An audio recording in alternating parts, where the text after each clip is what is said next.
नमस्कार मंडळी. सो आज करणार आहे ओल्या नारळाची वडी. इथे नारळ किसून घेतलेला आहे. कढईत बघा 1 वाटी साखर,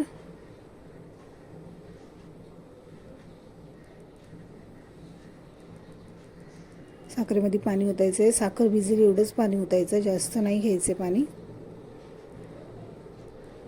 थोडंसं परतून घ्यायचं.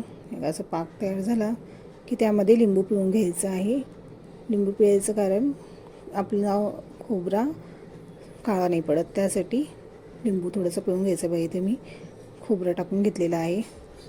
मस्त असं मंद आचेवर परतून घ्यायचं, घट्ट होईस तोपर्यंत.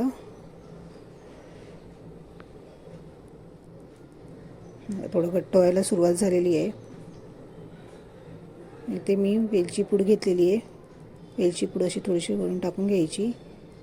सो आता ते रेडी झालेलं आहे. तूप लावून एका प्लेटमध्ये असं काढून घ्यायचं आहे.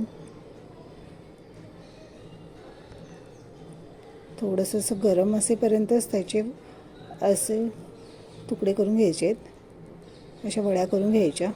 मस्तपैकी अशा वड्या रेडी झालेल्या आहेत. गार्निशिंगसाठी मी बदाम वापरलेले आहेत.